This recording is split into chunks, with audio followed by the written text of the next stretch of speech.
order. With people coming and going all over the campus. Mary, roll call. Ms. Cantillo? Mr. Barton? Here. Ms. Bacala? Here. Ms. Woolred? Here. Ms. Gagliardi? Here. Ms. Hafner? Mr. Lamella? Here. Jim? The New Jersey Open Publics Meeting Law was enacted to ensure the right of the public to have advance notice of and to attend the meeting of public bodies in which any business affecting their interest is discussed or acted upon.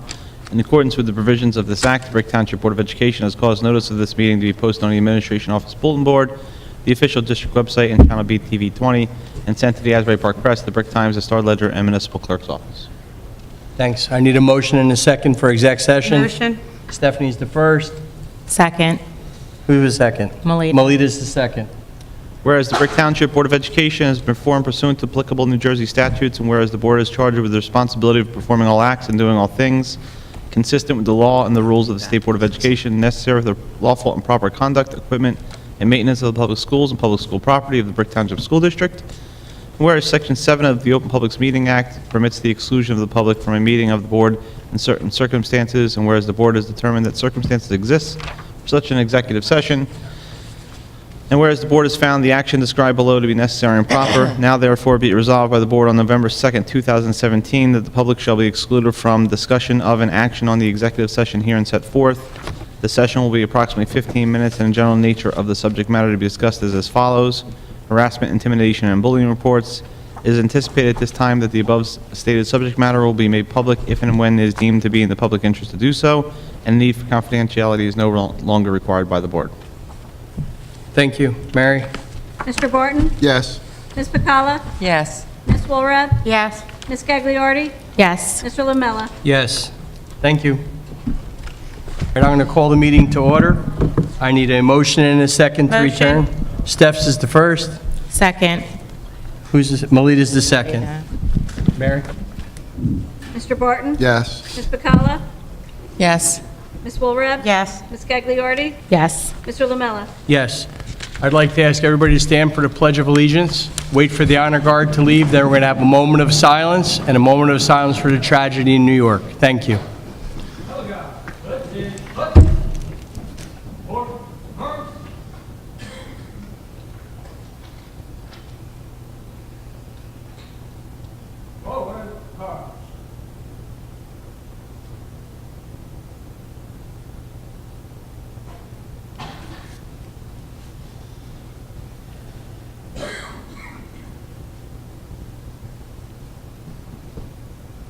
Left, face.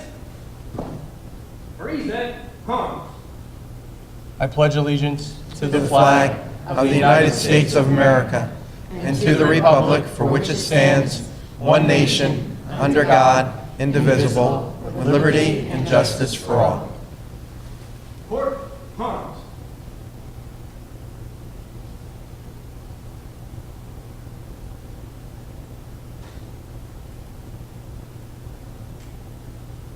Thank you. Left, face. Forward, arms.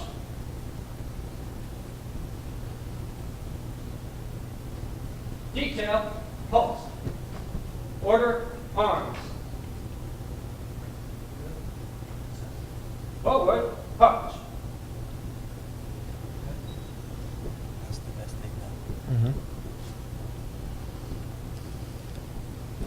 Thank you. Please be seated.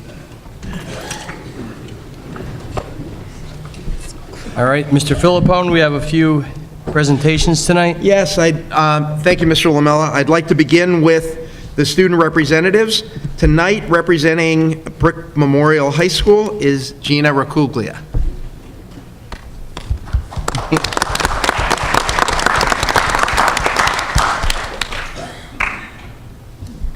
Hi, I'm the community liaison for the SGA at Brick Memorial. This month it has been incredibly crazy and hectic. We sold over 700 tickets for our homecoming dance and setting a new school record. Brick Memorial and Brick Township had over 100 volunteers at the Breast Cancer Awareness Walk in Point Pleasant. And 60 Memorial volunteers helped the Midstreams PTA set up, help run and clean up the annual Midstreams Fall Fest. There we had a pumpkin patch, carnival games, hair painting, and braiding. Throughout this month, the PALS Club had a makeup drive for breast cancer awareness where they collected just different articles of like nail polish and eyeliner.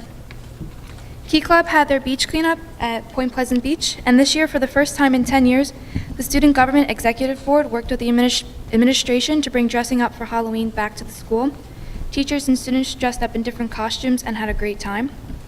Our girls' volleyball teams helped earn over $3,000 at their Dig Pink event for the Side Out Foundation in support of Stage 4 breast cancer research and education.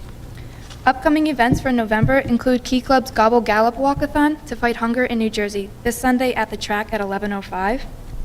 Last year, they won 3rd place in the world for it, so please try to come out and help them reach their goal. Also, join us on November 16th for an hour of Zumba in support of 5-year-old Danica Lacey fighting cancer. Proceeds will go to help pay for the family's bills. Thank you, and have a nice night. Thank you.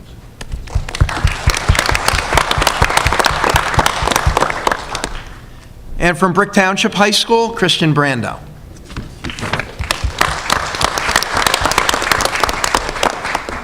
So hi, my name is Christian Brando, and I'm the Vice President of Affairs for the Brick Township NHS. So to start off, with our girls volleyball team, our Coach Smythe has actually won the Coach of the Year for all of Ace South, so we were really excited about that, and Coach Smythe was really deserving of that. Also, fall sports are coming to an end, but we are excited to see our football team going into states, and we're excited as they are probably taking on Allentown, and also all the other girls teams and boys teams taking on states.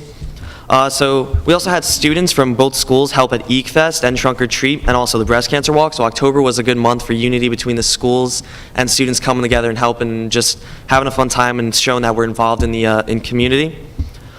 With that, we also have our Interact Club. They have started a food drive, and also with the Key Club, they have almost completed their UNICEF coin drive that we will be sending the money to kids in need. And also our Spanish Club has sent a lot of supplies to the victims of the hurricanes in Texas, Florida, and Puerto Rico, so we're really proud of that. Our NHS will be inducting their new members, and the induction is on December 6th. And NHS has also decided to go around the school, and for each faculty room, we will be redoing them, and we are excited about that because we feel it will get the morale of the school coming out.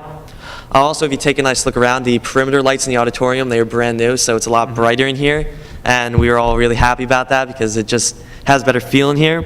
And with that being said, the Drama Club will be having their show, The Curious Savage, on December 17th and 18th. The set actually came out really well, it's behind you, and we are excited for that to come out. And also, our Alumni Networking Day will be here on November 22nd, and that's the day when all the alumni come from who have graduated recently, and they come and talk about just about the college admission process and the life there. And morning announcements, we actually want to thank the IT department because they set us up to finally have them through the computers, and all students get to view them, and we have funny videos playing, and it just gets the school spirit up. And to finish it off, our very own Kendall Stadelberger, she actually became the Brick Girls Varsity Soccer all-time points and scoring leader, and it had won a couple of awards in the short conference, and she's also going to be the WOBM Student of the Week, so we're really proud of her and everything to come for the next month. So thank you. Thank you, Christian.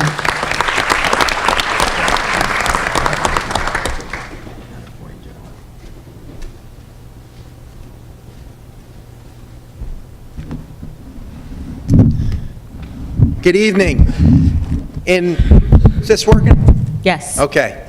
In keeping with what I think is a very important part of what this Board of Education wants to do, and I, as the acting superintendent, want to do, we're going to recognize people who do outstanding things in our school district. And tonight's meeting is full with those people. So we are going to begin with an elementary school that is going to be honored for two separate items of excellence tonight, and that's Lanes Mill Elementary School. So I want to begin by talking about, we have a Green Schools initiative in the district. And basically what that involves is every school developing programs to teach students about the importance of conserving energy, of conserving the environment, and improving the world basically that we live in. There are different statuses that you reach when you get into that program. And one of our schools, and there are only about 40 schools in the state of New Jersey that have reached this status, And we are very pleased and proud tonight, and I would ask if they are here, Ray Giordano and Sharon Panic. Are you guys here? Come on up. Hey, Sharon. And, of course, Mr. Luckenbach, their principal. Great job, Ms. Panic. Outstanding. Thank you.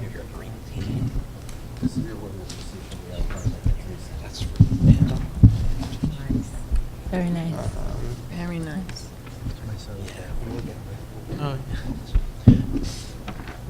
We would like to acknowledge Lanesville Elementary School for achieving a Sustainable Jersey Grant statues of bronze for their continued efforts to bring and implement sustainability to their school. Launched in the fall of 2014, Sustainable Energy is a nonprofit organization that provides tools, training, and financial incentives to support and reward schools as they pursue sustainability programs.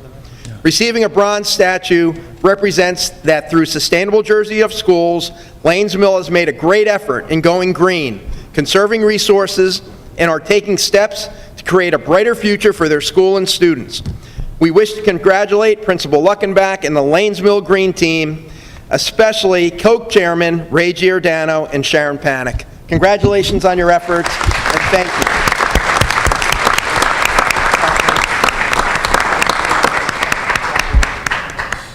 Jeff, don't go anywhere.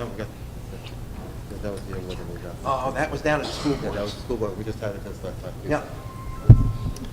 Nicely done. And also at Lanes Mill School. And everybody trains in school districts for emergencies. We have emergency drills, we have AED drills, we have all kinds of things, and we always hope that we never have to put any of those drills into action.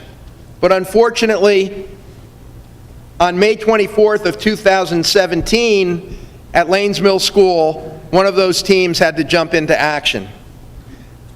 Mr. Dan Boyd, a custodian at Lanes Mill Elementary School, is doing well today thanks to the quick thinking by staff members and an automated external defibrillator. Mr. Boyd was found unresponsive on the floor in the all-purpose room by Best Employee Amy Brown on May 24th, 2017. Ms. Brown alerted the main office and was instructed by Principal Jeffrey Luckenbach to contact 911 and call an AED code. Upon arrival of the AED team, PE teacher Dean Albanese felt no pulse and applied the AED and immediately began CPR. Mr. Albanese oversaw compressions, and school nurse Nancy Quigley began mouth-to-mouth resuscitation. 2 cycles of CPR were performed and the AED advised a shock. The shock was delivered. Mr. Boyd opened his eyes, was responsive, and even a little combative. The team kept him calm as the medics arrived and took over. We are happy to report, with the quick response of the AED team and the electric charge from the AED unit, Mr. Boyd survived and is doing well. Each staff member has a specific role on the team. Some are members trained and directly involved with the administration of the AED CPR protocols. The other staff members cover classes, help with office and other management duties, and move students and visitors into a sheltered place. We are so incredibly proud of our staff at Lanesville Elementary School, their principal, and we are thankful that there are AED units and trained teams in each of our buildings. I would like to ask to come up Mr. Luckenbach, Annette Chaffee Parker, Melissa Hall, Dean Albanese, Kelly Corbo, Wendy Kachugian, Nicole Buell, Ray Giordano, and Nancy Quigley. If you guys could come up, please.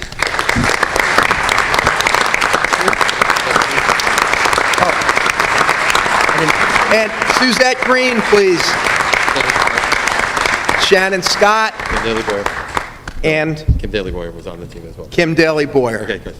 We all got it. Come on down, guys. See if we can figure out who. Great. One of these. Congratulations, Coach. Well done. Thank you. Thank you. Thank you so much. Thank you. Congratulations. Thank you. Thank you. Thank you.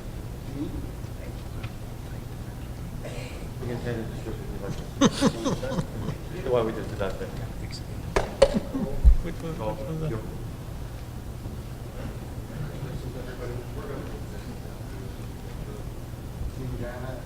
work.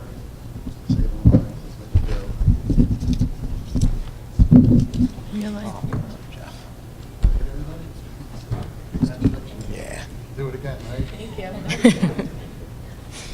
So there's nothing more important than, that we can do as to help each other as human beings and to come forward and really help somebody in a time of need. These people do that, and they'll continue to do that at Lanes Mill, and we have teams just like this, Janet's Law teams just like this in every building in our district, and we're so proud of those folks, and we are very, very proud of you. So thank you again. Thank you.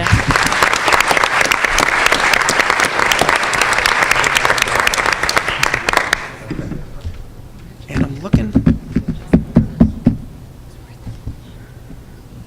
And finally, for me, and then I'm going to ask Mrs. McNamara to come up.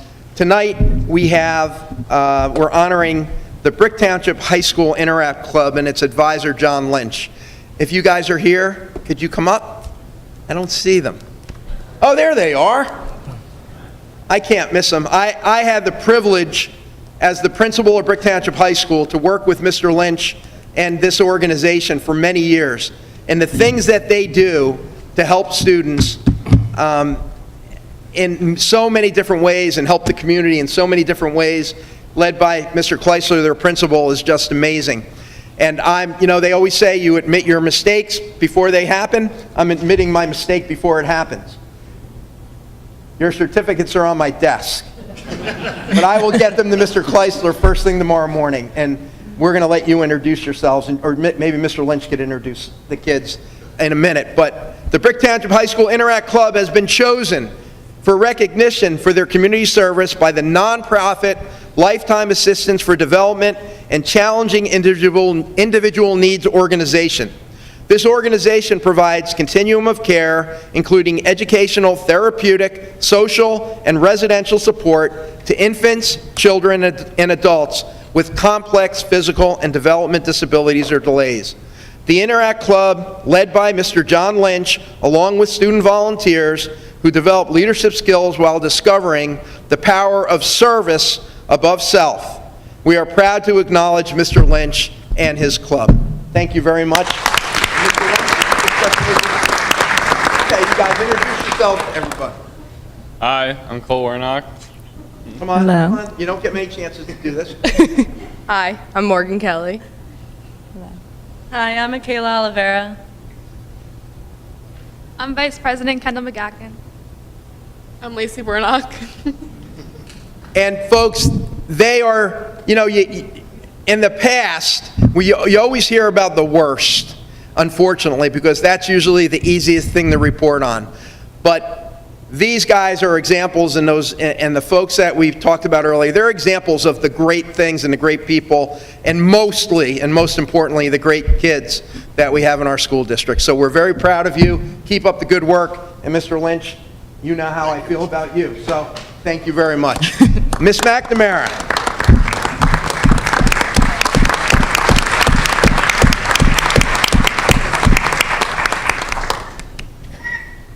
Good evening. It is our pleasure to recognize Lake Riviera Middle School teacher, Mr. Gary Paxton, who recently received the Distinguished Honor of Excellence in Education, an annual award presented by the members of the New Jersey 10th District Legislature to a very deserving educator. The 10th District Legislature, which includes State Assemblyman David Wolf, Assemblyman Gregory P. McGuckin, and State Senator Jim Hulsapple, present this Excellence in Education Award annually to an elementary, middle, or high school teacher within the legislative district who best exemplifies commitment and dedication to classroom teaching. Mr. Paxton has advanced STEM at Lake Riviera Middle School. Some of his most recent accomplishments include Lake Riviera Middle School receiving Sustainable New Jersey Bronze Award last year. He is also the advisor of the Kettle Creek Crusaders. He successfully wrote and received a grant for Lake Riviera Middle School to further STEM programs there. And he Included in that grant was the instruction to inform students about the power of solar energy. Mr. Paxton has established an admirable reputation, not only at Lake Riviera Middle School, but within our district. We thank him for his continued contributions to the effective education of his students. Please welcome Mr. Gary Paxton.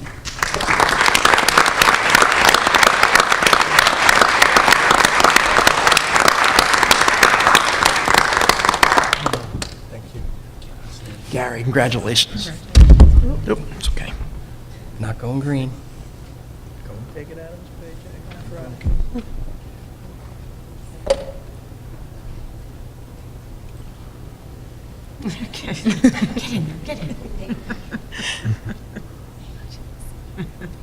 Very nice. Congratulations. Thanks again.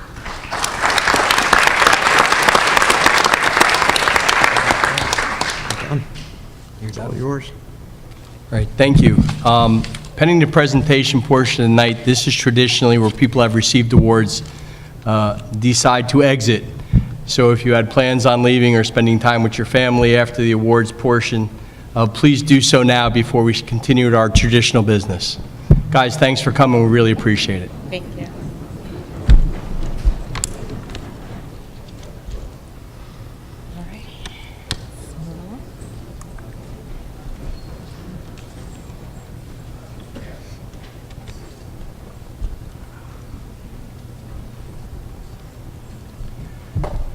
All right. All right, I need a motion and a second on approval of minutes.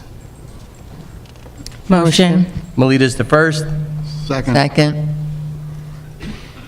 Victoria's the second. I'm giving it to Victoria. Ladies first.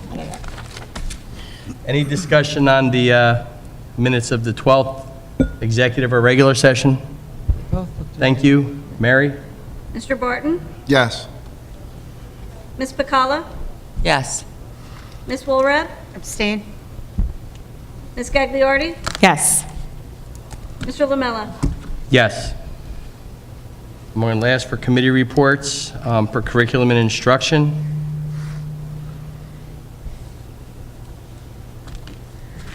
Victoria?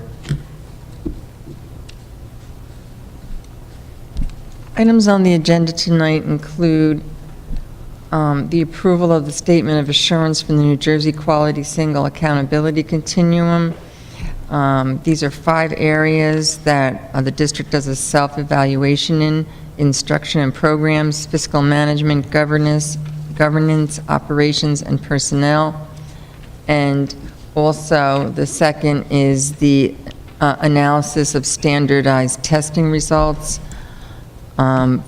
which is number 10, the district performance review. These take an awful lot of work, and they take a lot of dedication to keeping the district on course for student achievement. And those are being presented tonight on the agenda, and will be submitted to the state. Thank you. John, facilities? Facilities met, Mrs. Pacala, Mr. Colbus, Mr. Edwards, Mr. Philippone, Mr. Rydell, and then we had the architects as well at present. First item was, we're waiting for a summarized report of our energy audit, the government energy audit to come through, which we're getting close to being able to look at the energy audit and see if there's any direction that we need to take in the future to maybe advance some of the interior of the building and at the same time have some savings in energy costs. Moving on to the VETS parking lot improvements. I've looked at the parking lot. It looks great. I'm sure it's functional. Haven't heard anything negative about it. The lights are supposed to be complete November 10th, and we're almost to the completion of the parking lot improvement that started over the summer. Actually started before that with the budget planning, but it was a big project, and we're proud to say that it's almost complete. The high school, Brick High School East parking lot is done. We're just waiting for closeout papers, waiting for striping on the track out in the back of Brick Township High School as well. The Warren H. Wolf roof was replaced, and at that time, we found some masonry issues on the top couple of courses of brick, and that work should be completed by the end of teacher convention. We had a solar panel fire at Emma Havens Young School, and due to the fire, we have to coordinate a plan to turn off the electricity to do the repair work. And to shut down a school is a little bit difficult, but it's going to be done. They just don't want to take a chance of going into the wires if there's any electricity running at all. So we have to turn off all power, and that means nobody could be in the school. And our schools are used constantly, weekends, after hours, so it's going to be coordinated and it'll be taken care of. We thought that the Brick High School boiler in this HVAC project was going to be done, but we need to get a sign-off on a design submission. In order to have the project inspected and completed, we have to go back and have the designer of the plan say that he designed the plan. It has to be approved that way. So even though it's in and it's running, it's not completed, and we have to make sure that we get it completed soon so we can have our chemicals mixed properly and not do any damage to that system. We talked about the budget and the money that's going to be used for doors and painting. Vets Memorial Middle School, Brick Township High School, Brick Township Memorial High School have doors, and there's some delay, not delay, but it's a long-term issue. If you're going to purchase the doors, it takes a while to get those kinds of items to be ordered and to be delivered. So we have to make sure that we're on top of that, and we're probably going to ask to have some work done on the Easter break and then others finishing up in the summertime. We have Lake Riviera Middle School lintel issue. Lowest bid was $21,000, and we need to do some damage inspection where we're going to cut holes in the side walls and look to see why there's rust marks coming down from the metal lintels, which are similar to rafters. They have to be inspected. No one's looked at them in a while, and this is the avenue that we're taking to make sure that everything's safe at Lake Riviera Middle School. The Laurelton site is still being considered for sale. We just have to have an appraiser come in, and we're going to put together two plans. One will be a complete sale, and one will be a split property and another piece of property behind where our maintenance building is. So we're looking at having that appraisal. The district is faced with 3 AC units that are kaputs. Vets Middle School has been down for over a year. Vets Elementary School went down this year, and there's an air conditioner on top of the auditorium here that we are having plans, designs, and expenses put in, project plans being built for that, and we're going to see what direction we have to take to go forward with those plans. One or two other items.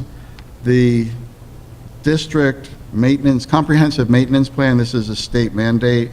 Department of Education requires a submission by November 15th of our plan for how we are going to maintain our facilities. And Mr. Colbus and Mr. Edwards have been working very hard to have that prepared, and the submission will be taking place on time, as expected. Good job for putting together what we consider a budget for next year and having that completed on time with priorities in place. Mrs. Pacala, one other thing is we're also out and about in the buildings, so there's a couple of buildings with bubbling paints or some metal structures, some stairwells and things like that that are being inspected for safety at some of the elementary schools. And now Mrs. Pacala and I talked about facility goals, and the discussion will continue. No decision has been made, but it's it was centered on continuing the Green School and the Green School Committee, New Jersey Sustainable Schools. We feel that not only is the recognition a good goal for the students to achieve, but it's also a worthwhile plan to save the planet and to save the future of our students' lives. So, next meeting is December 6th. Thank you. You're welcome. Victoria, Human Resources? I'd just like to note that over the last few months, Mr. Cranston, the Director of Human Resources, has mainstreamed the application and hiring process in the areas of certified staff, athletic department, facilities, and food service to provide advanced protections in the hiring process, and has also created an exit interview for members that leave the district. We think this will help inform us as to the needs of our staff, and also in particular to just put up enough protections so that the application process, everyone has the same expectations and knows their duties and how to handle what needs to be done in order for staff to be hired and protect the safety of the students. That's all. Thank you. Melita, will you or I policy? You could do it. Come on.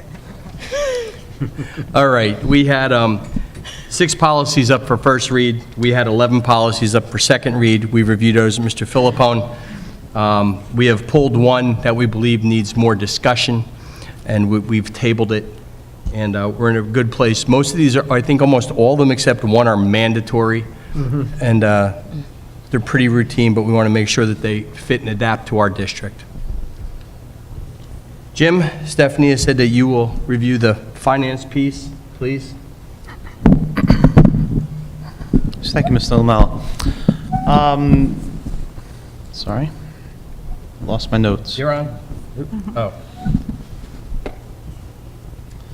The Finance Committee met on October 27th. Items for discussion were the 2017-18 state aid restoration, which is on this evening's agenda for approval, and also recognition of the folks who all helped put pressure on the Department of Education to give us back our money.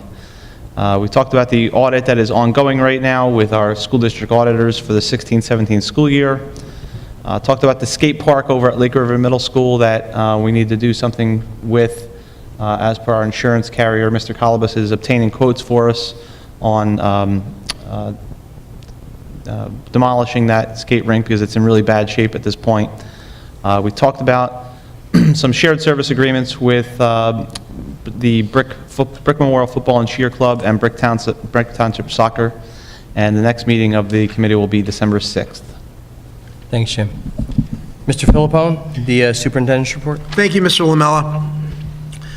Today, I had the privilege to attend a wonderful celebration of excellence in education.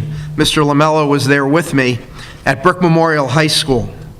Miss Maria DeBruin, an AP chemistry teacher from Brick Memorial High School, was honored by the Milken Foundation as one of the nation's top 45 teachers. It is an arduous process. They seek you out. There's no application process. Once they find you, then they come to the district and they ask district leaders for input. But they have a network of excellence, and they choose 45 teachers from the entire country. And Mrs. DeBruin was one of those teachers that was chosen. She received a $25,000 cash award, which she immediately said would be used to have the best science fair that Brick Township has ever had. And that is so indicative of the type of person and teacher that she is. She was introduced by the Acting Commissioner of Education in New Jersey, Ms. Kimberly Harrington, and we will be honoring Mr. Bruin at the December board meeting. Last Friday, I had the best day of my tenure as a superintendent because I got to meet with 30 of the most wonderful students from both Brick and Brick Memorial High School. As I said several months ago after the incident at the football game that we would do everything we could do to bring the two schools together. What I found out during that meeting was the two schools aren't so far apart, and that with the work, the enthusiasm, the leadership, the character, and intelligence of that group of students, we are going to be seeing some great things from that group, and some of those folks are here smiling in the background. And it was a wonderful day for me to get back to being able to work with great students. And finally, there are two very important things on tonight's agenda that these agendas get so large sometimes that people could miss. The first one is very important, and it's in CNI. I think it's 111, or number 11 in CNI. And that is an agenda item that will allow homeschool students to participate in winter athletics. And we will follow the NJSIA guidelines for academic eligibility. That is so that the board can have ample time, I'm hoping by December, to put a policy together that both meets the needs of the students, the parents, and the school district. We met yesterday. We have sample policies from other districts that we're looking at, and I'm very, very confident that on that December agenda, we will be able to get that policy on for first reading. It would be approved then at the January board meeting, which would then go into effect for spring sports. But for any homeschool students wishing to participate in athletics at one of our high schools during the winter season, that item on tonight's agenda will cover that issue. And we are working diligently, and middle school as well. We're working diligently to come up with a policy that really works. There are great ones out there. I don't think it'll be very difficult. Mr. Lamella and Mrs. Gagliardi have met with me and did their homework, and we're very confident we're going to come up with something that everybody can be happy with. And we are pleased as a school district to be able to welcome in for those activities young people who can only add to what we feel is already a great environment for kids. So that is on the agenda. Also, as Mr. Edwards stated earlier, we are very proud to have gotten 100% of our state funding back from the Department of Education. So the $720,000 that was removed in August has been replaced. After tonight's meeting, money will go back into those accounts, and the items that we remove from the budget will be able to be purchased. That did not happen by mistake. There were a lot of people that worked hard, some people up here, Mr. Edwards, Mrs. Roberts, people at Central Administration in the business office that did a great job with that. Mr. Gianella utilized a lot of his influence over the years that he's been a superintendent to try to help us. Mr. Puglisi, the NJEA rep from our school district, I know lobbied on our behalf as well. But without legislators, it would not have happened. So on tonight's agenda also is a resolution thanking our District 10 legislators, Senator William Holzapfel, Assemblyman David Wolf, and Assemblyman Greg McGuckin for their work. And I mean, it was tireless work to get those funds restored. And it means so much to our school district because we do operate on what I believe is a fiscally responsible budget. And when you take $750,000 out of that budget, it causes difficulties. But we're happy to report that we have it back in our budget, and we want to thank those folks. And there is a resolution on the agenda. I don't want to read the whole thing to bore you, but it is thanking our District 10 legislators. So that's Thank it you. for that. Thank you, Mr. Lamella. Rarely will I go off script. Two things about the award that amazing teacher received today. That $25,000 that she received, what we neglected to tell you, can be spent any way she sees fit. Does not have to be committed to the school, and she's committing it to the school. It's equivalent to the Grammys, so I'm really proud. Mr. Filippone has urged her, perhaps, to just take a little to get away with her husband for all the time she puts in. Absolutely. The second piece of that is number 11 under curriculum and instruction, which was athletics. I want to thank personally Bill Bruno, who was the athletic director at Brick Memorial, who I've had the honor of working closely with as AD for 4.5 years. Bill was a tremendous wealth of knowledge for me, gave me the history of the district, allowed me to communicate with Ms. Gagliardi and Mr. Filippone, and I'm confident that we'll put together a good policy. So I wanted to publicly thank Bill Bruno for his efforts and what he's done to help. I apologize. Dennis, Mr. Filippone, please.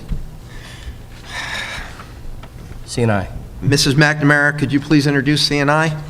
Yes. Under curriculum and instruction, the acting superintendent recommends the board approve the following 1 through 2 and 4 through 11.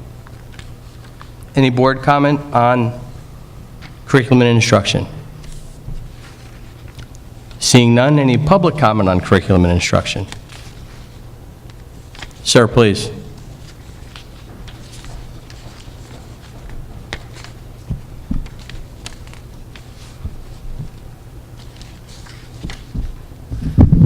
Vic Finelli, Meadow Point Drive. I just had one question on number 11. I didn't get to look at the guidelines because my brand-new FiOS system crashed yesterday. I'll do that at a later date because it's going to be on the agenda. You mentioned that, you're going to do Scholastic, that's going to be done.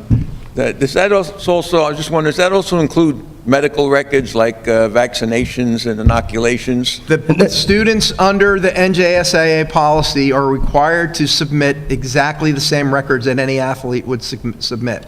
So they have to have a physical from their doctor saying that they're capable of participating in athletics, and then there's an entire list of academic performance criteria that we work with the parents on establishing. That didn't answer my question. Sir, it does. I'm familiar with the high school physical process. They do have to provide all that record and documentation, and as an ex-athletic director, it's entertaining to watch many parents try to go back and find those records when their pediatrician actually might not have had a computer at the time. But I know that is a part of the process. Okay, so Yes, it has to be put in a physical packet for them to be cleared by our medical home. I'm not hearing you well. When a student comes to school, they have to have certain inoculations to get into the school, is that correct? Correct, sir. So let's just say, for example, somebody's... Now, I understand what the question is. Right. So those shots, whatever shots are required by the NJSIA, those shot records, they are included in the physical packet.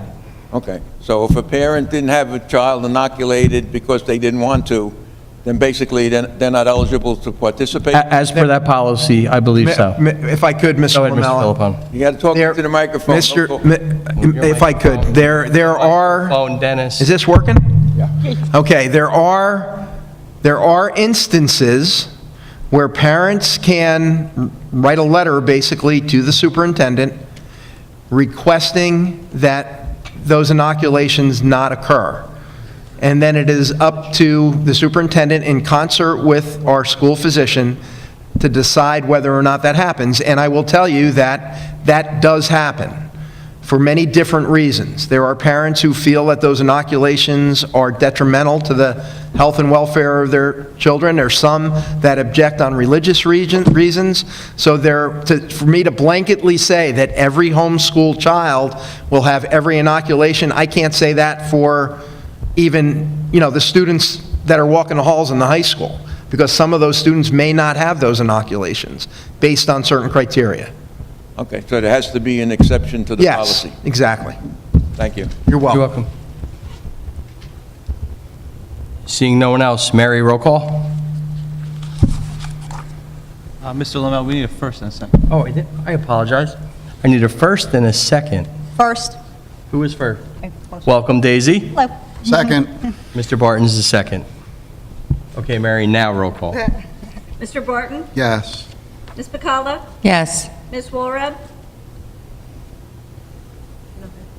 She had to excuse herself. Okay. Ms. Gagliardi? Yes. Ms. Hafner? Yes. Mr. Lamella? Yes. Operations. Mr. Edwards, could you please introduce operations? Yeah, sure. The acting superintendent recommends the board approves items 1 through 18. Any board discussion? Yes. Oh, go ahead, Victoria. Mr. I'm Lamella? I'm sorry, motion and second? Oh, gee, I'm always doing it at the end. You think after a year and a half I'd get this? I need a motion and a second on I'll make that operation. motion. Victoria's the first, Second. Daisy's the second. Now any board discussion? Number 12, to approve the acceptance of additional state assistance. I am thrilled that our $720,507 was restored to the district. It was vital this year to have that money. Mr. Edwards, I'd like to know if there's been any indication from the state whether we'll have that same amount next year or other state aid that we would normally expect. Ms. McCullough, the letter we received from the Commissioner of Education doesn't, it's not 100% clear what state aid will be for 2018-19, but it does give some, I guess, reference that we should plan on not receiving that amount of money or an amount of money of that amount in the 18-19 year. State aid is, of course, dependent upon the state's revenues, and we do know that there was a large push this last year to eliminate what's known as adjustment aid, which Brick Township receives a hefty amount of. So when we do our budget planning, we're going to have to take that into consideration. What is adjustment aid, Mr. Edwards?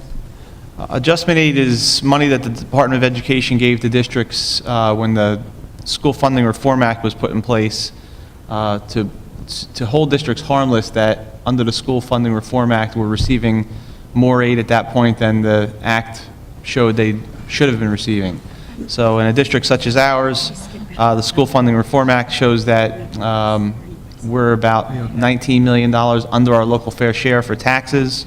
When you run the formula in order to fund the education for the students, we would be significantly short in revenue. So adjustment aid was plugged in by the Department of Education.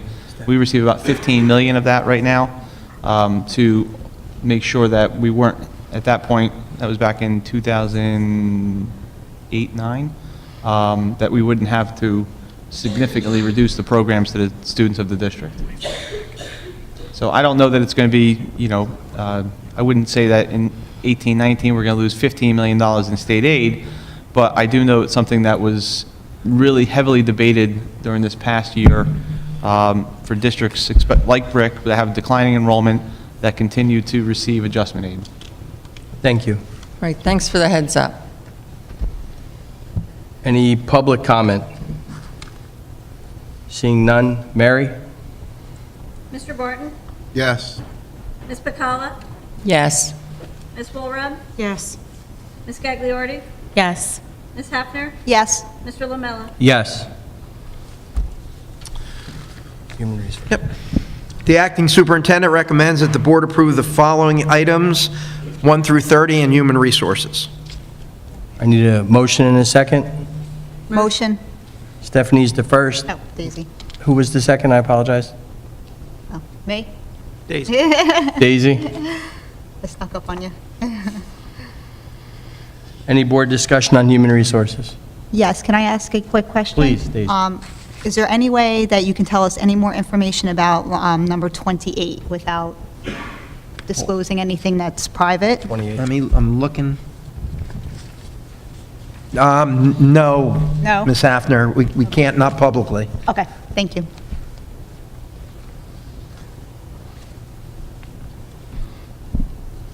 Seeing none. Any public comment on human resources? Seeing none. Mary? Mr. Barton? Yes. Ms. Pacala? Yes. Ms. Walrab? Yes. Ms. Gagliardi? Yes. Ms. Hafner? Yes, but I'm going to abstain on number 28, please. Thank you. Mr. Lamella? Yes.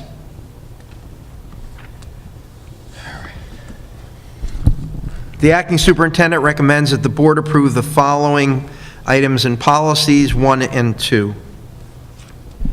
Thank you. I need a motion and a second. Motion. Stephanie is the first. Second. Oh, Victoria is the second. Any board comment on policy? Mr. Philippone, I'd only ask that you not send me all of these.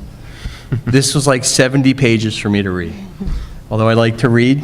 It's pretty dry reading. It was, but thank you for those.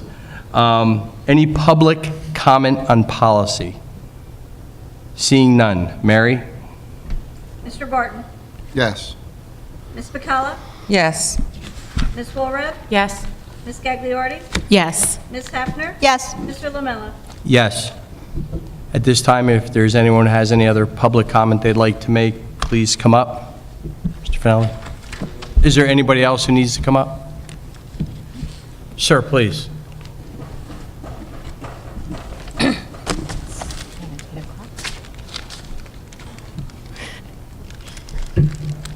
Hi, Tony Zarica, 447 Aurora Drive. I just wanted to thank the board for doing a great job, persevering, fighting with the state to get the money back that we need and we deserve and our children deserve. As far as the potential cuts for next year, I'm sure you guys are going to prepare a package to fight that ahead of time. Something that's been bothering me since the last meeting, and I just have to get it out because I think about it every night, and if I don't get it out, I'm not going to be able to sleep for the rest of my life. We don't want that. So residents do have the ability and the right to question things that are being asked to be approved. And at the last meeting, someone questioned why we're paying $200 a day to a family to transport their child to get the services that he needs. I think it's a he, I'm not sure. Yes. Asked a question, that's fine. Mr. Philippone gave the best answer he could with all the HIPAA regulations and all that. I mean, come on. We're dealing with a severely handicapped child. I'm just a grandfather with an autistic grandson. I never had an appreciation for what a family goes through when they're in a situation like that until my man, as I call him, came into our lives. There's nothing that we should not do for any family that's in that situation, regardless of the cost. I don't care what the cost is, we should provide those services, provide the money, the funding that family needs. And these guys are doing a great job. The board is doing a great job. These are all good things. Allowing these homeschool children to come and play athletics, I mean, that's great. How can anybody say that's not a good thing? It's a great thing. All the other things that have been talked about tonight, these are all good things. Let's support these people. Let's make this town better for all the children of Brick Township. Thank you. Thank you. Thank you, Mrs. Zarica. You may be only a grandfather, but you're a darn good one. Anyone else in the public? I know there were a few other hands.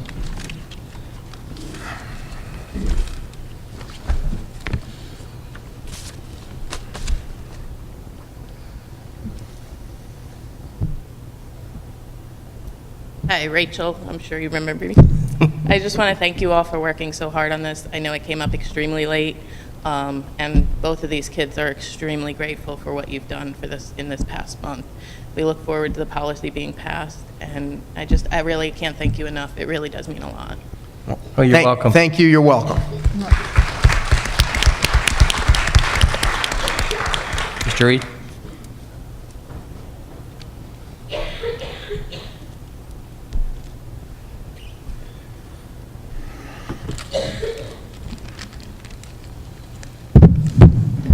Larry Reed, 475 Normandy Drive.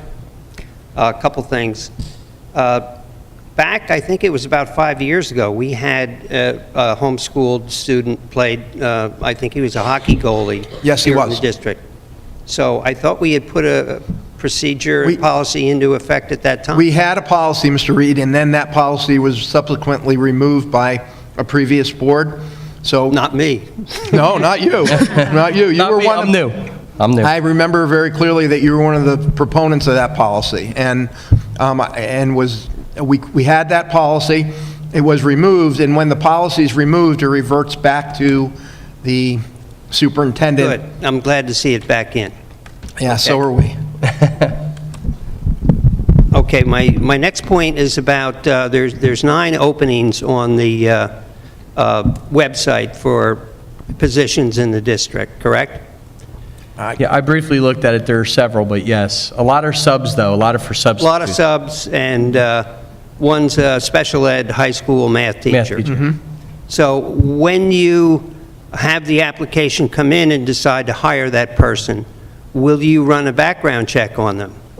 Mr. Reed, I would take this opportunity to commend Mr. Cranston, our human resources person. He has put in place a rigorous, to the point where we're being criticized by some folks that say, we had a conversation today, that there are some folks that are criticizing us for being overzealous in respect to requiring certain documents from folks. So my answer is an unequivocal yes, that we are conducting background checks and checking all references as well. But it has to be run through the state. You have to send it down to the Department of Education, right? Right. Yes. It's the old Get it- Stegomorph. get it cleared. Stegomorph, the fingerprint. So I do believe that has always been the policy with the state. As long as I was on the Board of Education, everybody hired had to be run through the state.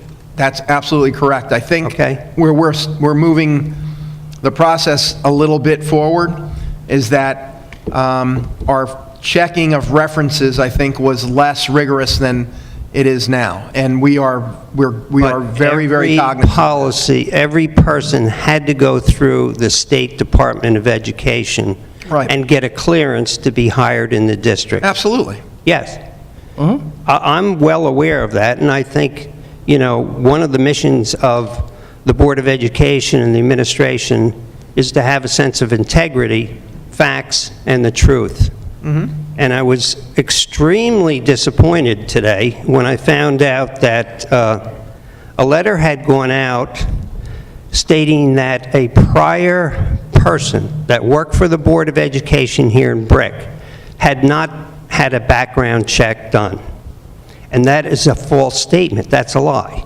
Because there was a background check done. It was done by the state. That person was allowed to work in the district. And the article confirming that was in the Asbury Park Press in Brick Shoreby. Okay? So when one of your Board of Education members sends a letter out to residents today with a lie saying that the prior board did not do a simple background check on Mr. Andy Morgan, that is a lie. It's a blatant lie. And I think it's a shame that a candidate for this Board of Education would put that in writing and send it out to people in this district. That's an absolute lie. And as superintendent and as president of the Board of Education, you should challenge Mr. Barton on that letter. Do you want me to quote it to you? I would rather have you give it to me, if you could. I have to be honest with you. Mr. Everybody Reed. got it in the mail. You don't live in Brick. I have not It came in the mail today. I do not. Okay. Yeah, I haven't seen it. Okay. I'm sure I'm within my 3 minutes. No, you're good. You're good, mister.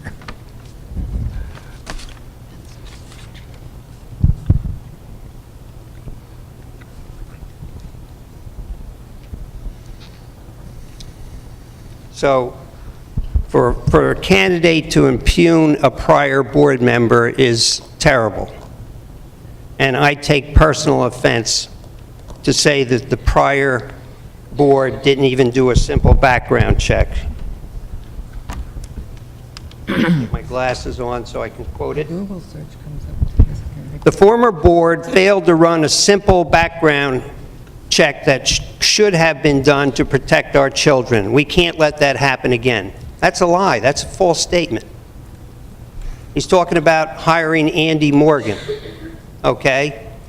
And if he's followed the facts in this case for the past 2.5 years, a background check was done. He was cleared by the state Department of Education to work in this district. Thank you. You're welcome.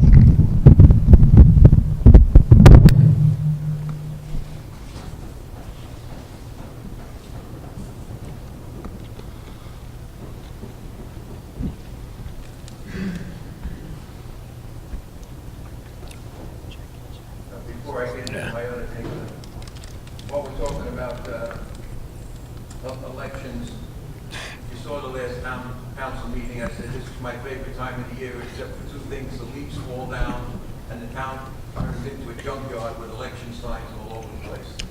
I want to remind people that are running on the board now or in the future that there are rules and laws pertaining to where you can put your election signs. Basically, it's very simple. You can only put them on private property.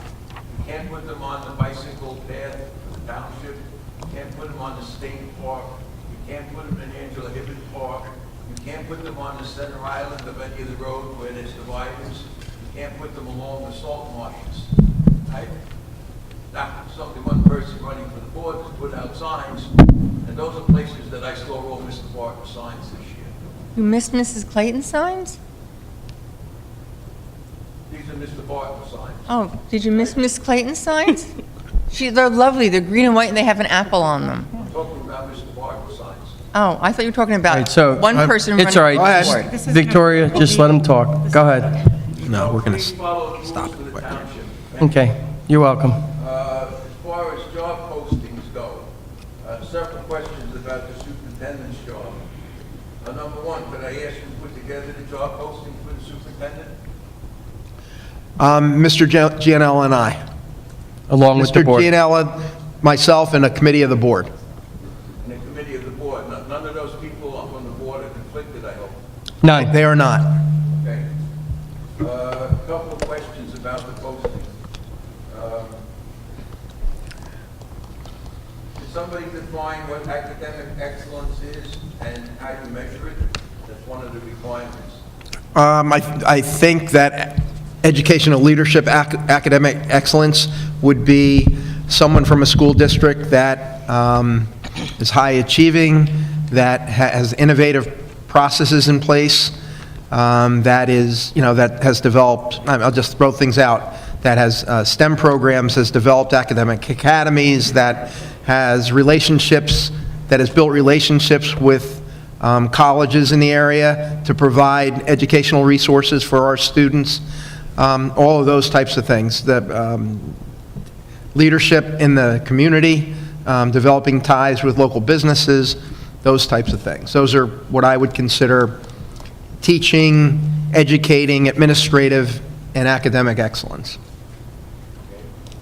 Even you're going to have to speak into the microphone. Don't look at me. I got to talk louder. That's all there is to it.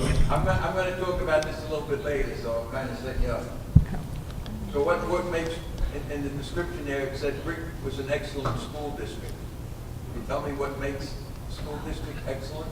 There are so many factors that go into what makes an excellent school district that I don't want to get into every single one of them, but you want to have strong academic performance programs, you want to have highly qualified teachers, you want to have good buildings, you want to have, there are so many things that go into that answer, Mr. Finelli. I'd be doing you and it a disservice to try to answer it in a minute, but those are all the things that go into it.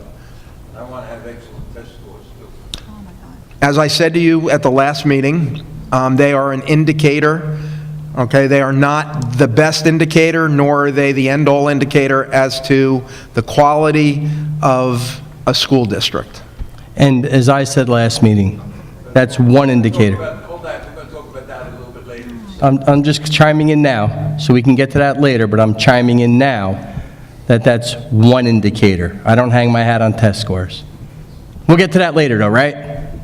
All right, we'll get to it later. Right now, I'm speaking strictly on the superintendent's thing. I noticed that we're not using a search firm. Is there a reason for that?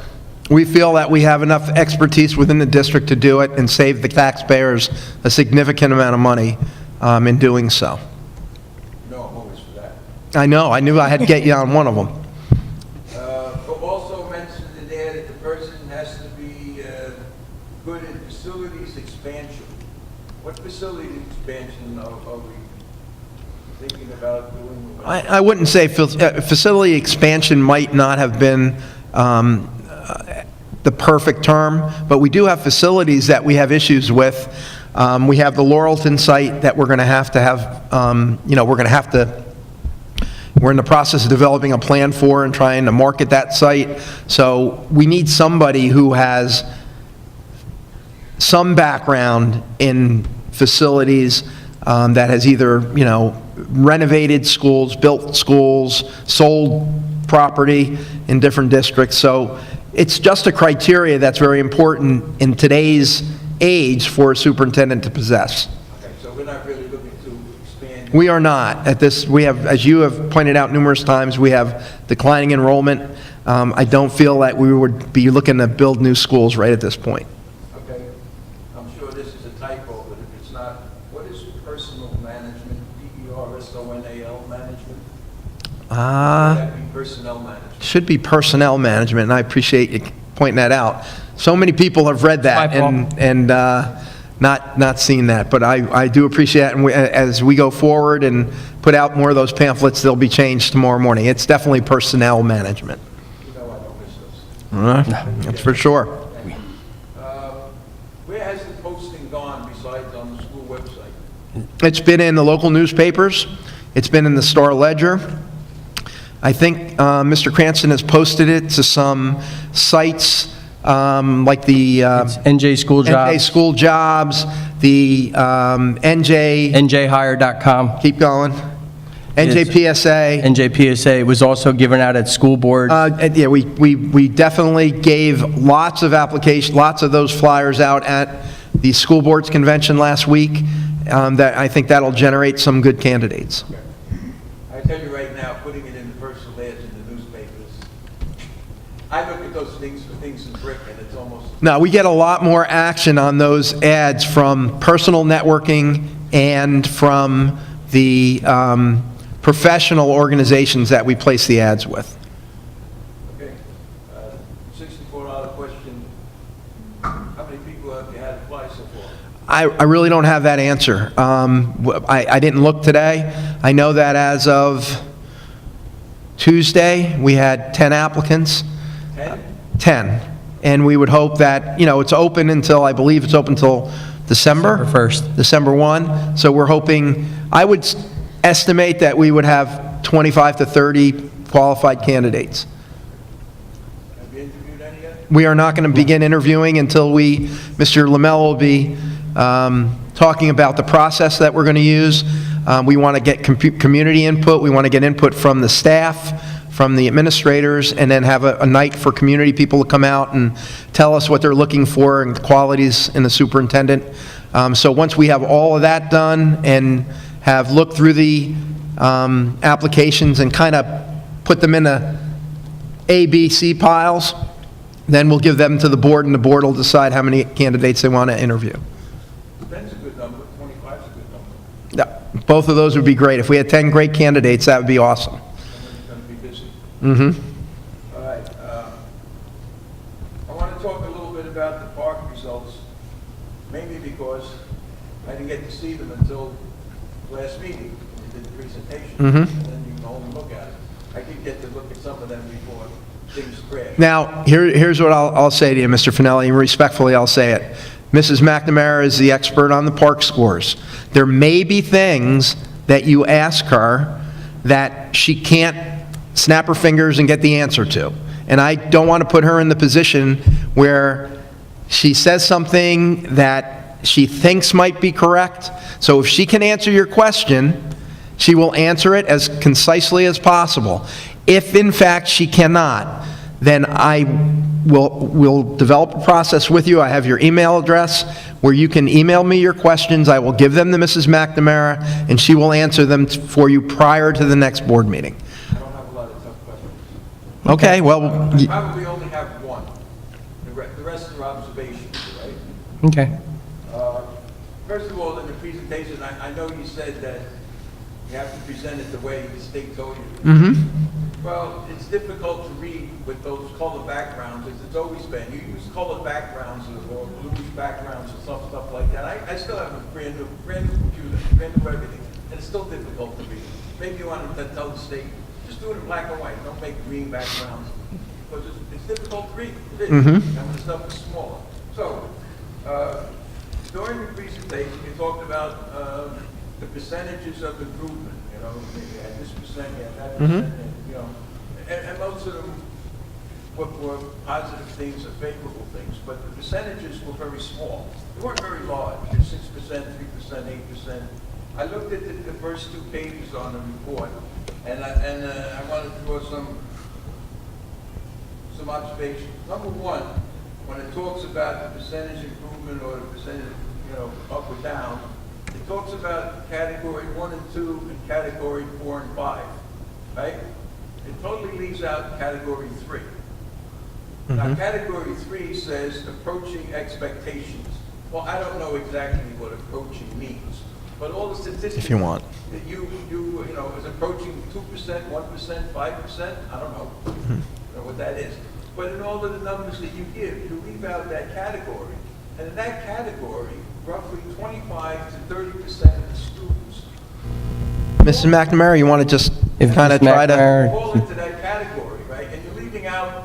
So we'll let Ms. Mack try to respond We to that. understand 25%, and it was left out, so let her explain it.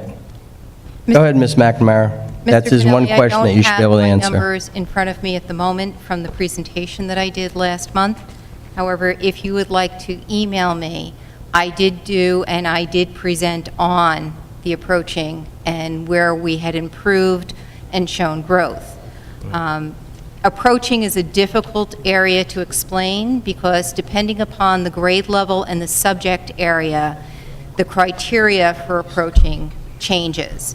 I can direct you to a website that will show you the different criteria for each of the grade levels and within each of the academic areas, English language arts and math. And I can give you the percentages that I came up with, but those are in my notes from the presentation, which I don't have in front of me. You don't have to give me anything, because I'm reading right off the first 2 pages of the report, and they have all the numbers. They have all 5 categories. So I have those percentages. You don't need to give them to me. I'm just saying in the percentages where you say plus or minus one up and down, it says category 1 or 2 for 2015 to 2017, That's- and category 4 and 5. That's correct. That was what the state asked us to report on, but when I verbally gave my presentation, I spoke to the approaching area.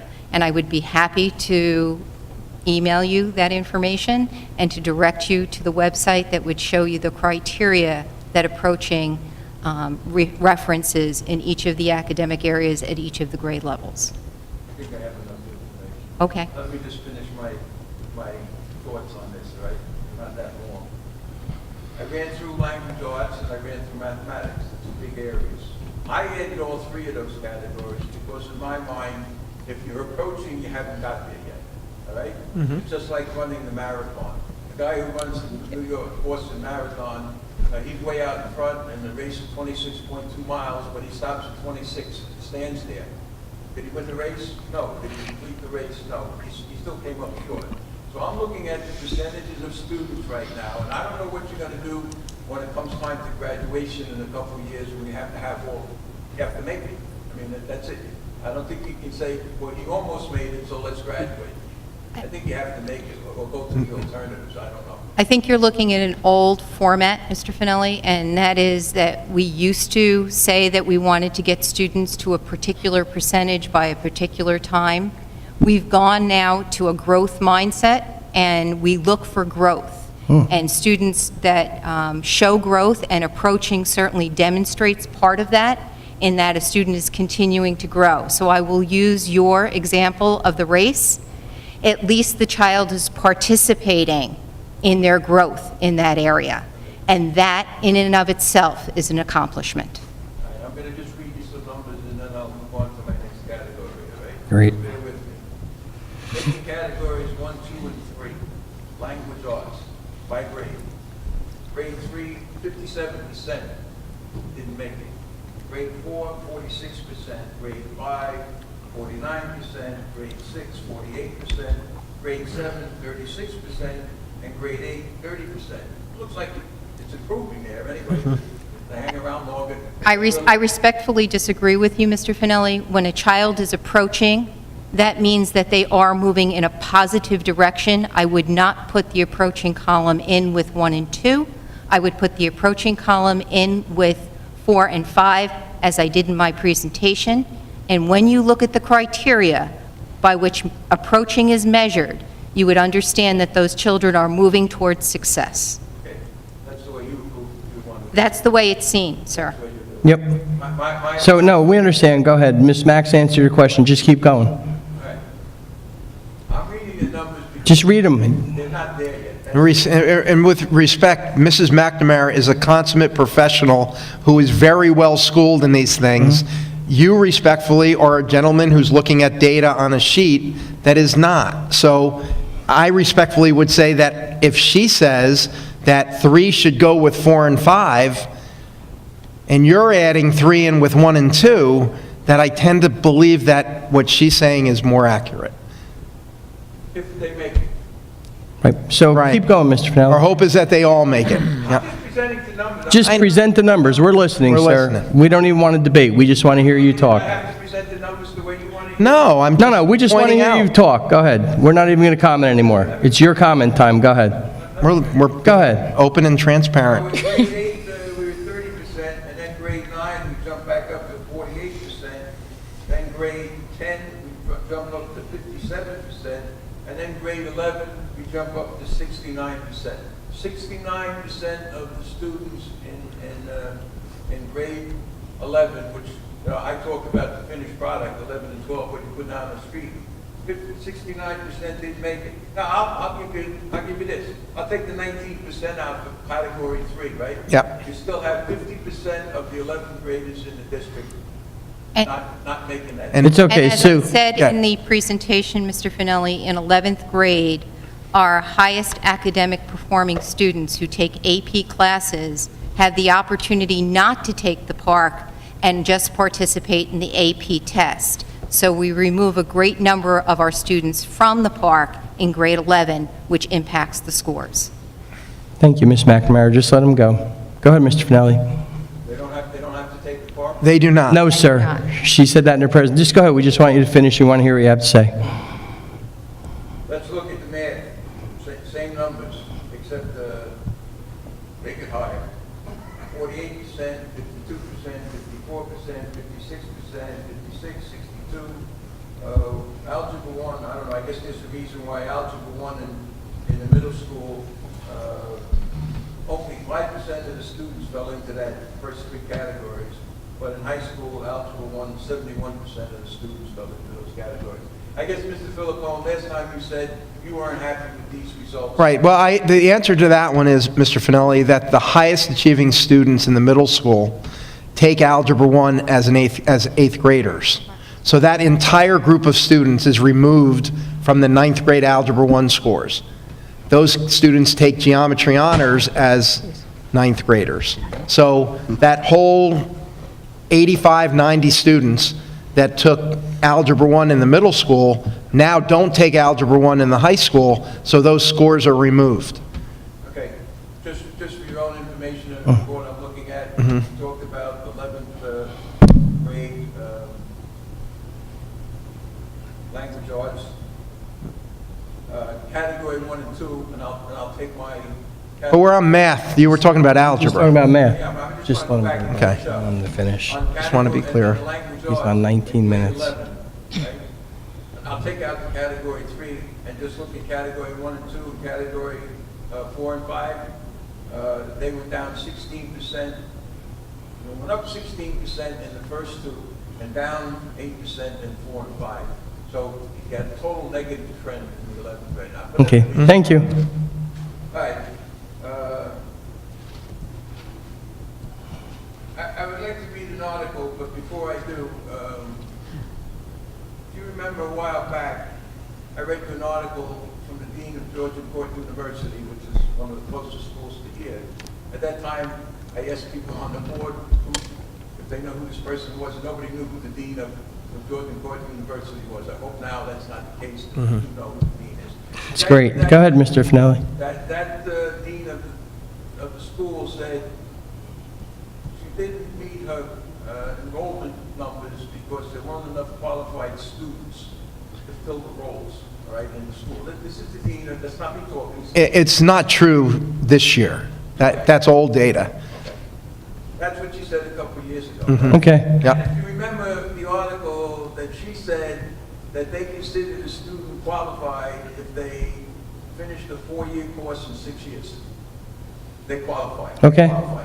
And it's all because of the remedial training they have to do and everything else. Mhm. Now you said that's not true now, but I have an article here that just came into the paper last week. From Rowan University, Okay. which is another local school. And I know none of you read the Asbury Park Press like I do, so I'm going to read just Of course a not. paragraph, all right? Bear with me. Only slightly more than 1/3 of the over 25 population in New Jersey has a bachelor's degree or higher. An even larger percentage has no education beyond high school. In a world in which advanced education is essential to moving up economic ladder and to the United States remaining competitive with other nations, that's a major problem. Paragraph 2, in recognition of that, as well as the failures of New Jersey education system to better prepare students for the working world, Rowan College, Rochester is creating their own sorting, blah, blah, blah. I don't know if anybody else read that article. No. This is the second college, local to New Jersey. It's not, but just from a factual standpoint, and I agree with you, that article was in the paper, and I did read it and see it. That is a national trend. That is not a local New Jersey trend. That is a national trend.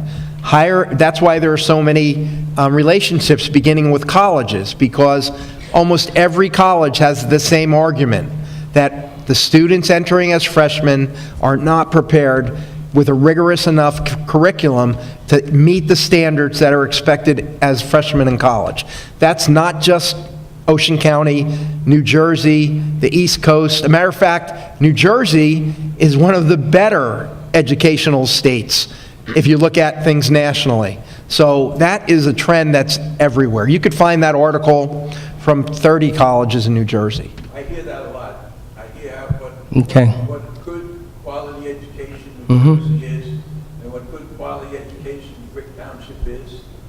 However, you got two of the local universities here saying, we ain't getting students ready. We're not That's getting all right. Let them go. So I don't know where the break is. I don't know why Okay. New Jersey thinks they're great, really top of So the country. what's your point, Mr. Finelli? You got colleges saying, these students aren't ready. Okay, we heard your point. Awesome. Okay, my last category has to do with the last meeting. Mm-hmm. And I've said this several times, and I'll remind you again. Go ahead. If you choose to make comments based on what anybody says at the meeting, including myself, at the end of the meeting, when you know that we can't respond to you, I'll be here at the next meeting. I to can't respond wait. to what you said, all right? Perfect. Okay? Awesome. Now, at the last meeting, I posed a question about park, and it was a legitimate question. And I gave you a legitimate answer. So go ahead. Let's let it go. Go ahead. I asked the question is, does the Brick School District support the park program? Long pause, nobody answered. Then Mr. Philippone said, it's the law, so we have to do it. Now, it wasn't a trick question. I just asked, you know, how do you feel about park? You're the ones that have to do it. I don't have to do it. So I didn't get my question answered, but I got an answer. The answer is, you don't support it, but you do it. That's absolutely false.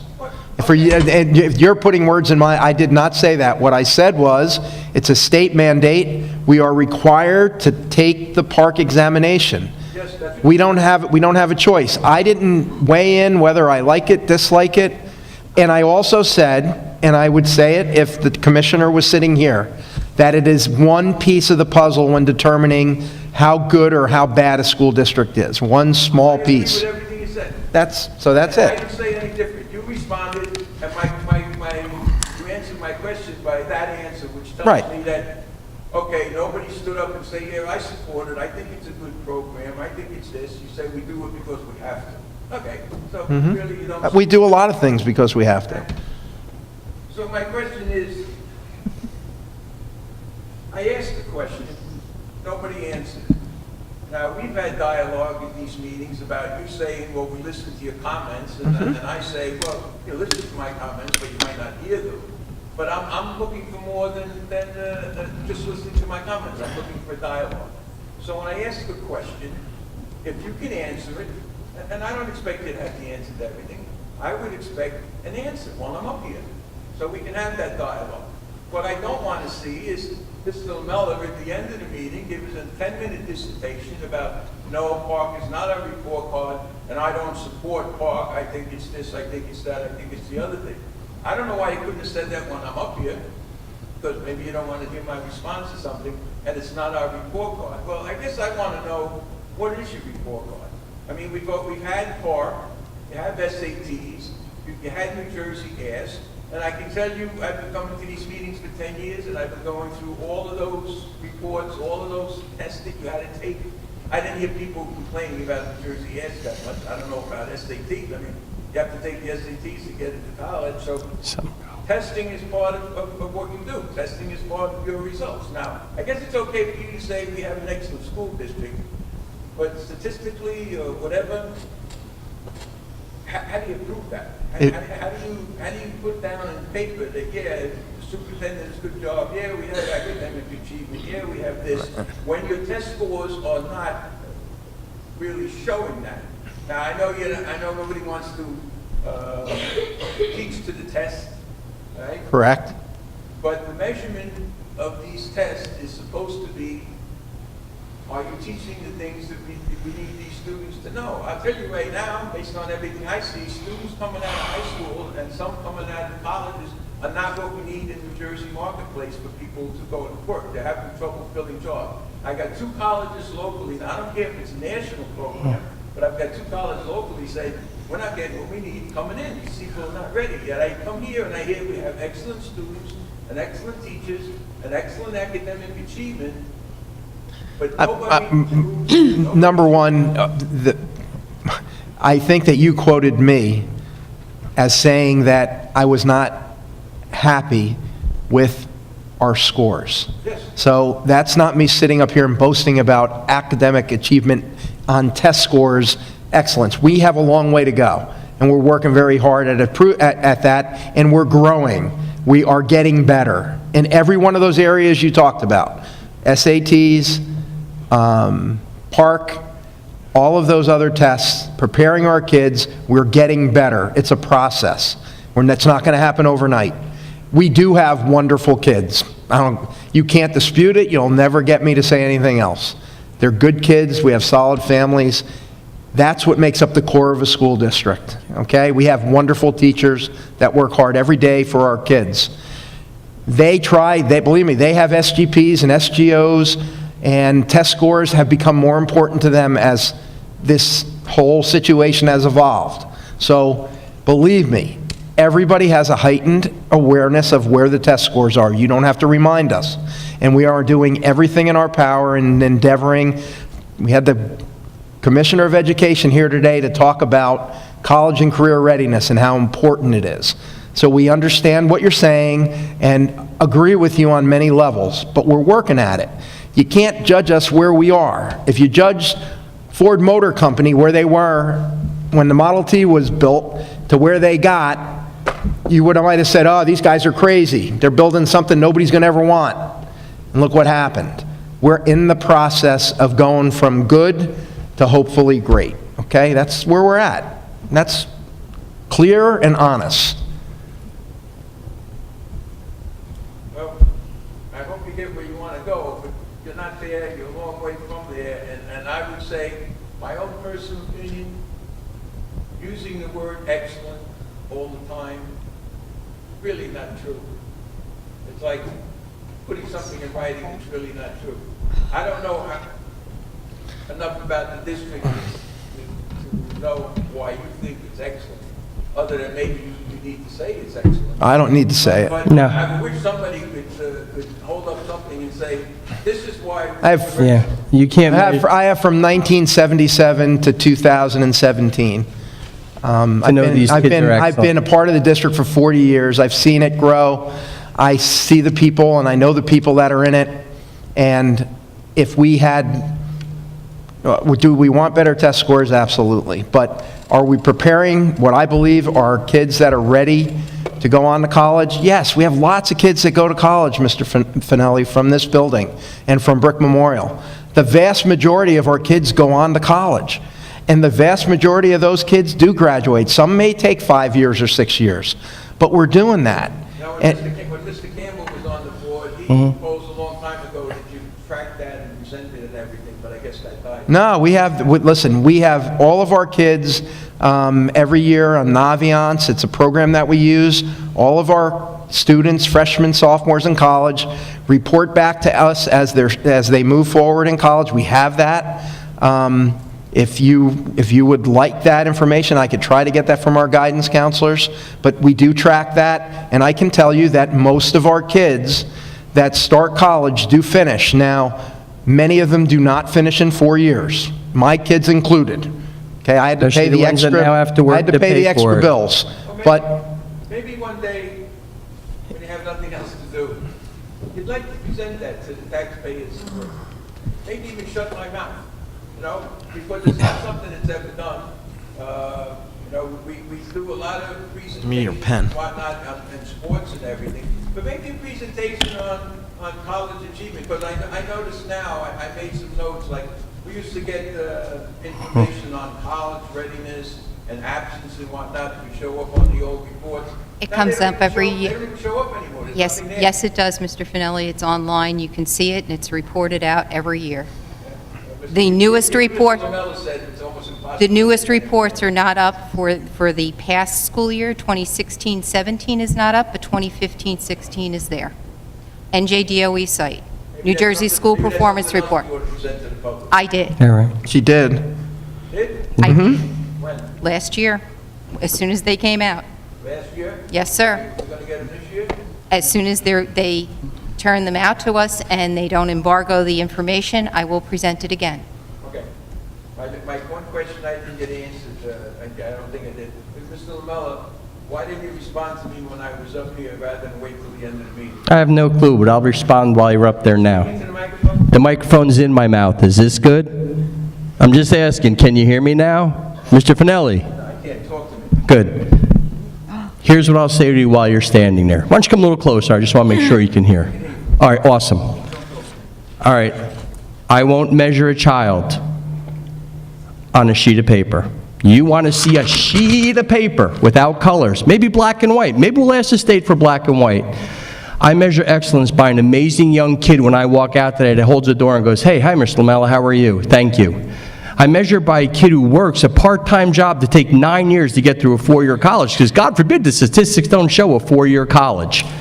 You want a measurement, a number, a mathematical number to measure or quantify a kid. And I've got 3 amazing kids at home, and I'm looking at some sitting out here, and I'm looking at some grin at me. So I can't measure them by a test score. Miss Mack's right. So while you're standing here, we're moving in the right direction with amazing teachers, amazing kids, parents that were getting involved, and administration that cares. We're going to continue to steward and champion that movement the best we can. And I'm sorry if George and Court and Rowan, that are not the Stanford and Harvards of the world, feel that kids aren't prepared to go. But I'm telling you, there are great kids leaving here every day that go into the workforce, college, and the military. And I measure those kids based on their thread, based on the totality of the kid and who they are, not a test score or an AP class. Because the nice kid in the middle of the bell curve is the kid we often miss. So I don't look at that test score. I hope that answers your question while you're standing here. Do you have anything else for me? Yeah, you didn't answer the question I just asked. What's the question? The question is, I'll repeat it again. Probably I didn't even think of it until after you walked away. That's why. So I'm answering it now, you're there. Up here, if you... And I just told you. Park program. You went off on test scores and everything else. Nobody can hear you. They want you to go back to your microphone. I can hear me. He asked No. he asked if Mr. Lamella supports Park, which he's not going to answer. I support Park because it's a state law. 45 minutes is too long. We're on 33 minutes. I don't need a and 37 stopwatch, thank you. Not yet, but we support Park because the state says we have to. That's the bottom line. Okay. Am I a fan personally as a parent when I hear some of the kids talk to me and I see everybody nodding their head? I am not a fan when I see what puts some of these kids through and some of the parents through. I am not a fan, and every parent out there right now is shaking their head that's sitting there. So I am not a fan of Park for that reason. When I see a kid unduly stressed, a kid who, by the way, is successful in college in 4 years, and many schools are dropping the SAT, by the way, that awesome test, because the kids are not good test takers, because they might have test anxiety, but they're still great kids.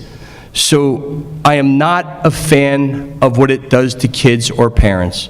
That's why. Because the state says we has to, I support Park. Why don't you take a breath? 1 second. So, my breath is fine. And simply answer my question. He did. Because 2 tries, you didn't do it. I said I didn't. I said I didn't answer because I didn't think of it until you sat down. That's the answer to your question. 4:45. We're 35 minutes.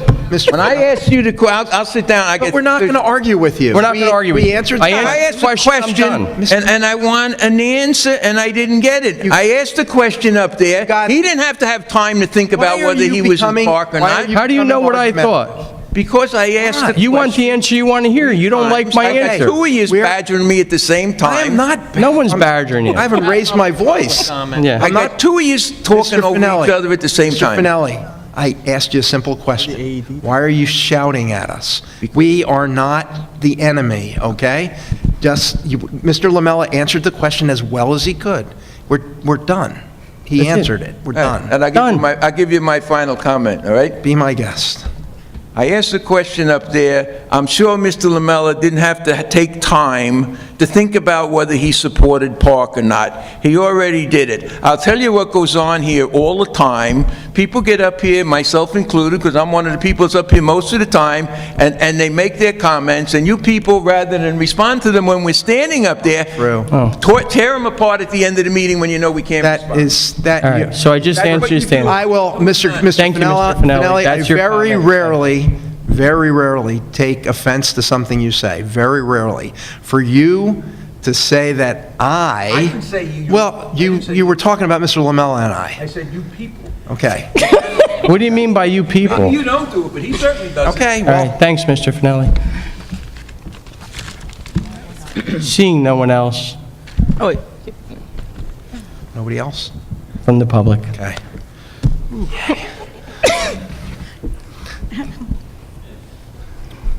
You are laughing at my expense. John, do you have any closing comment? I would just like to thank everybody for doing all the work that they do, day in and day out, with as much as we, as a community, are able to give them to work with. Wish everybody a good American Education Week, and try to encourage parents to not shy away, not be afraid of coming in for parent conferences. Doesn't matter if you're embarrassing your kid or not. It's a good thing to talk to a teacher just to find out what's going on every once in a while, and that's coming up shortly too, so take advantage of that. Thanks. Stephanie? I'm good. Victoria? I'd just like to say how excellent I think it is that we have real-life heroes at Lanes Mill. How excellent it is that Mr. Paxton received the Excellence in Education Award. How excellent the Lake Riviera artwork in the board office is. I'd also like to say what an excellent time I had last Friday night with my husband. I was a cheap date. We went to the Freehold Township High School football game, and although we didn't win, I was proud of our band and our players and the conduct of everyone in the stands. And I'd also like to say how excellent it was that I was able to attend the New Jersey School Board Association conference last week, where I was able to go to school and learn all about best practices for the school board and for the school district. And I look forward to working with my fellow board members and following those best practices so that we can excellently bring the school district forward in an excellent way. Thank you. Thank you, Victoria. Melita? I don't know if I can top that. So excellent of you. No, I'm sorry. All right. I just want to thank my fellow board members for their time that they put into everything that we do. We really try to consider our parents and consider the public and everything that they have to say. And, you know, we take it close to heart. Sometimes, you know, we do get a little emotional, some people more than others, because we're here because we have a love for the children, for education, for this town. So, and it's something that we do freely and willingly. So thank you all.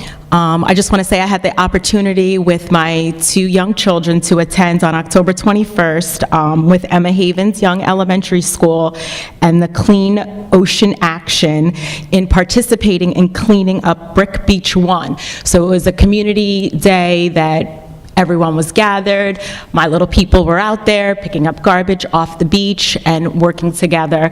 And I love that there's so many things that are offered as a parent that I can do with my children in this community. I get invites to plays and other functions within the school districts and the community, and I'm grateful for the direction that Brick is going in. As a parent, I see what my children are doing, and I'm happy.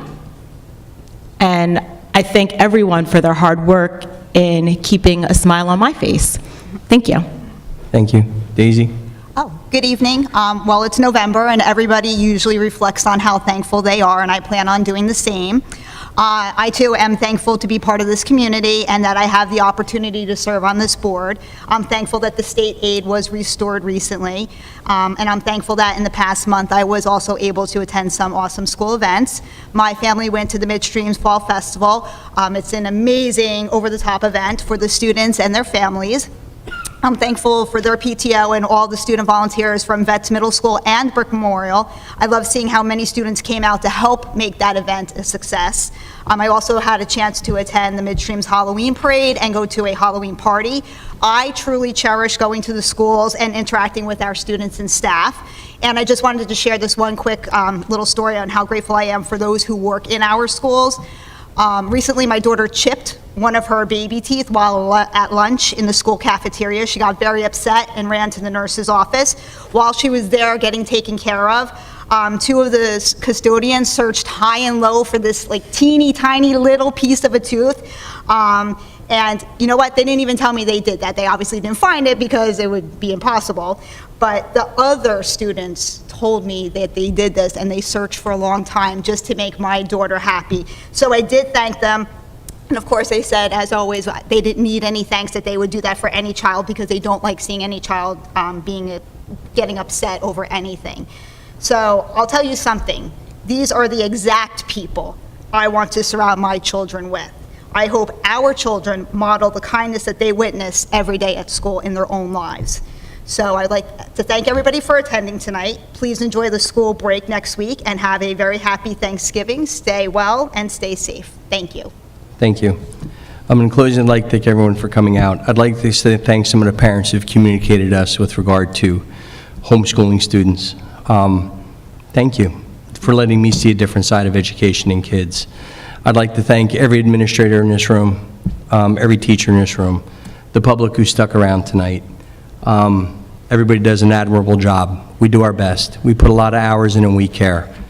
And I think at some point, I wish somebody would create a test score that would cover the things that Daisy just mentioned in Melita. Because if we did, maybe some of the tragic events or the way kids are behaving, we wouldn't see that.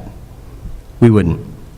You know, we talk about character ed and caring, and I can't measure that. But like I said, when a kid holds a door open or says thank you or you're welcome, those are things we took for granted, Mr. Philippone. You know, you've been here longer than me. So when I see those kids have that, and maybe there's some kids who don't have the supports at home, but we can give that. When I started teaching in 1984, we didn't have to raise children. We didn't. And now we have more and more responsibility to fulfill that role. And I am thankful for the amazing people that I get to be with here every week. So thank everyone. November 9 and 10 is Teachers Convention. November 13th is American Education Week, as Mr. Barton pointed out. Don't forget those cupcakes, we love those. November 20, 21 Parent-Teacher Conference, he alluded to it. Please get out. Please get there and talk to your parents, or the parents talk to your teachers. November 22, Thanksgiving early dismissal. 23, 24, Thanksgiving. Please all enjoy. And our next regular meeting will be December 14th. I need a motion and a second to adjourn. Motion. Second. Stephanie and Melita. Mary? Mr. Barton? Yes. Ms. Bacala? Yes. Ms. Walrath? Yes. Ms. Gagliardi? Yes. Ms. Hefner? Yes. Mr. Lamella? Yes. Don't be afraid to call. Yeah, no, I appreciate it. You're welcome.